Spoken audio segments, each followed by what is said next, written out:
साथियों को ओम प्रकाश राजभर का नमस्कार।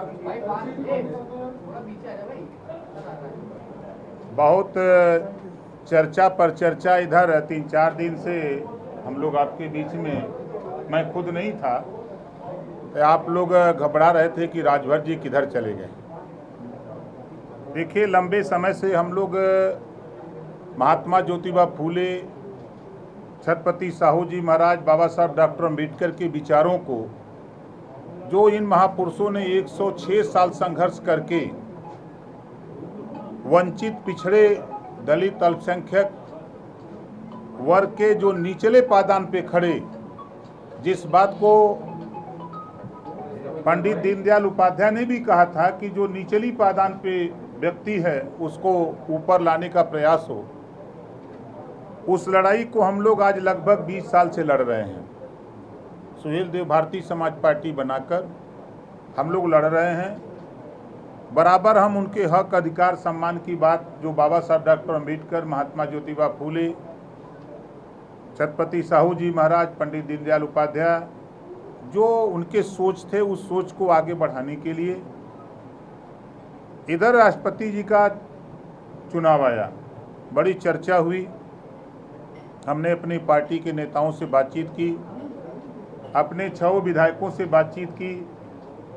जो मैं आपके बीच में नहीं था तो अपने विधायकों से बैठक करके बातचीत उनसे किया, पार्टी फोरम में बात रखी, और बात रखने के बाद हमने सबको अवगत कराया कि हमारे यहाँ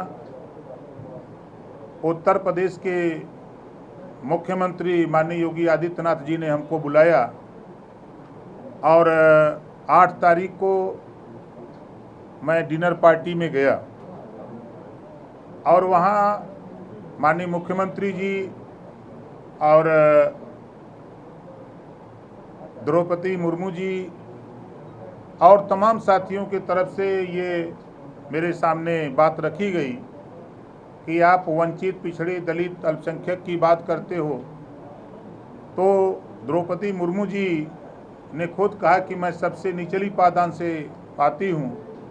अब मुझे जो जानकारी मिली है, जो मैं आपको विषय में जानती हूँ कि आप लड़ाई कमज़ोर की लड़ते हो, तो ऐसी स्थिति में आप हमको समर्थन दीजिए। इस बात की अपील माननीय मुख्यमंत्री जी ने भी किया। मैंने कहा कि मैं अकेले आपके बीच में आया हूँ, हमारे विधायक, उनसे बात नहीं किया हूँ, पार्टी फोरम पे बात नहीं किया हूँ, सबसे बातचीत करके हम आपको अवगत कराएंगे। तो उसके लिए 12 तारीख को एक तारीख आप लोगों को बताई गई कि 12 तारीख को इसकी जानकारी आप लोगों के माध्यम से पूरे प्रदेश को, देश को दी जाएगी। उसी बीच एक घटना घटती है, माननीय मुलायम सिंह जी की पत्नी का देहांत होता है, उस कारण इसको हमने टाल दिया, और टालने के बाद फिर एक घटना घटती है। उसी बीच माननीय गृह मंत्री अमित शाह जी का फ़ोन आता है, और वो कहते हैं, ओम प्रकाश जी 12 तारीख को घोषणा होनी थी, क्या हुआ? हमने कहा कि मान्यवर कोई बात नहीं, ये घटना थी, इस नाते इसको टाला गया है। तो उन्होंने कहा कि आप पहले हमसे मिलो, क्या वजह है, कोई दिक्कत है? हमने कहा कोई दिक्कत नहीं है। तो मैं चला गया दिल्ली, और दिल्ली जाने के बाद माननीय अमित शाह जी से मिला। उन्होंने भी वही बात कहा जो हमारे मुख्यमंत्री माननीय योगी आदित्यनाथ जी ने कहा, जो बात द्रौपदी मुर्मू जी ने कहा, उसी बात को माननीय अमित शाह जी ने भी कहा। तो अमित शाह जी ने कहा कि भाई, तो प्रेस वार्ता करके आप इसका ऐलान क्यों नहीं करते हो, जब आप समर्थन देने की बात करते हो और आप पिछड़े, दलित, वंचित की बात करते हो। जब द्रौपदी मुर्मू जी सबसे निचली पायदान की, जाति व्यवस्था में सबसे निचली पायदान की आती हैं, तो उनको समर्थन करो। तो मैंने कहा कि मैं तो समाजवादी पार्टी में हूँ, और मुझे इस बात की चिंता ज़रूर है कि द्रौपदी मुर्मू जी के विषय में माननीय मुख्यमंत्री जी ने भी अवगत कराया, और आप भी इस बात को कह रहे हैं। तो मैं जा रहा हूँ, और 15 तारीख को मैं प्रेस वार्ता करके इस बात का ऐलान करूँगा कि हमारी पार्टी राष्ट्रपति के चुनाव में द्रौपदी मुर्मू जी का समर्थन करती है। इस बात का ऐलान करने के लिए मैं आप लोगों को इधर बुलाया हूं और फिर कह रहा हूं कि जो आप लोगों के दिमाग में एक बीमारी पैदा होती है कि आगे क्या होगा, अभी भी मैं कह रहा हूं, अभी भी हमारा जो ये चुनाव है, इस चुनाव के लिए जैसा कि मायावती जी ने भी ऐलान किया कि दलित की लड़ाई वो भी लड़ती हैं, पिछड़े वंचित की, उन्होंने भी समर्थन किया। तो सारी चीज़ों को देखने के बाद भी मैंने ये तय किया कि इस समय माननीय अखिलेश यादव जी ने 7 तारीख को प्रेस वार्ता किया था और उसमें मेरी ज़रूरत नहीं समझी, मेरे वोट की उनको ज़रूरत नहीं थी। उसके बाद भी मैं इंतज़ार करता रहा, लेकिन उनके तरफ से कोई रिस्पांस न मिलने के कारण फिर मैंने माननीय मुख्यमंत्री योगी आदित्यनाथ जी और माननीय अमित शाह जी गृह मंत्री से मिलने के बाद और अपनी पार्टी फोरम में पार्टी विधायकों की राय में सभी लोगों ने एक स्वर से ये बात कहा कि आप द्रौपदी मुर्मू जी का समर्थन करिए। तो आज हमारी पार्टी, हम जो 6 विधायक हैं, हम सब लोग आने वाले 18 तारीख को द्रौपदी मुर्मू जी को वोट देने का काम करेंगे। एक चीज बता दीजिए, अखिलेश जी ने नहीं बुलाया, वजह ये है या आपको उसके बाद पता चला द्रौपदी मुर्मू जी निचले तबके से आती हैं? नहीं, देखिए, अब उधर जाने की जरूरत नहीं है। मेरे एक ही बयान, मैंने कोई गलत बात नहीं कहा।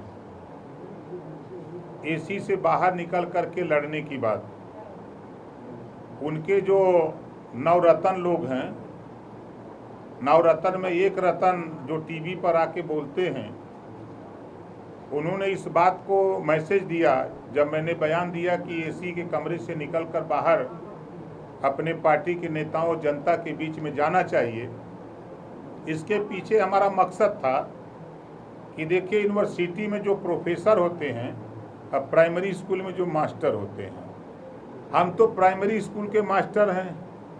हम अति पिछड़े व अति दलित के बीच में जा कर के उनकी पीड़ा, उनके दुख को, उनकी तकलीफ को समझते हैं और उनके विषय में लड़ते हैं बराबर।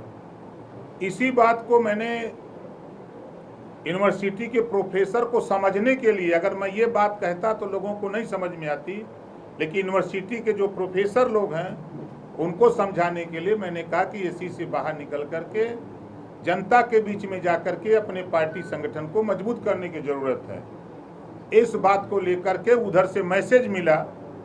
अरविंद राजभर जी बैठे हुए हैं, पार्टी के राष्ट्रीय प्रमुख महासचिव हैं, इनके यहाँ फोन आता है कि भाई आप लोग अपना देख लो, हम अपना देखेंगे। तो फिर इन्होंने उनसे सवाल कुछ किया तो उन्होंने कहा कि नहीं, अब हम लोगों का नहीं चलेगा, अब अपना देखो। फिर मैं इंतज़ार करता रहा कि 7 तारीख को मुझे सूचना मिली। फिर 6 तारीख को फ़ोन आता है प्रमुख महासचिव के यहाँ कि 7 तारीख को प्रेस वार्ता है, आपको 10 बजे आना है। मैंने 6 विधायक को बुलाया। अब बुला करके सबसे बात किया। बात करने के बाद मैंने 6 तारीख को ही सबको लखनऊ बुला लिया। फिर 7 तारीख को सुबह फ़ोन आता है कि नहीं, मीटिंग कैंसिल कर दी गई, जबकि सूत्रों से मुझे भी जानकारी हुई कि मीटिंग 10 बजे के बजाय 5 बजे प्रेस वार्ता है और मीटिंग होगी उनकी पार्टी की। उसमें हमारे सहयोगी दल जयंत चौधरी जी को बुला लिया जाता है और सुहेल देव भारतीय समाज पार्टी के नेता को नहीं बुलाया जाता है। इस बात का प्रमाण और आप लोगों के द्वारा प्रेस वार्ता में पूछे जाने पर जिस तरह की बात खुलेआम माननीय अखिलेश यादव जी ने बताया कि वो हमारा अंदरूनी मामला है, तो आप लोगों को समझ जाना चाहिए था कि अंदरूनी क्या मामला है। जब जयंत चौधरी जी को बुलाया जा सकता है तो ओम प्रकाश राजभर को क्यों नहीं बुलाया जा सकता है। ये चूँकि हम लोग अति पिछड़े समाज से आते हैं, इसके वजह से बड़े नेताओं को लगता है कि ये लोग ज़्यादा बोलते हैं, वो भर बोलते हैं, हमको सलाह देते हैं। तो हम अपनी सलाह को बंद करते हैं, भाई सलाह नहीं देंगे, हमको जो लड़ाई लड़ना हम अपनी लड़ाई लड़ेंगे।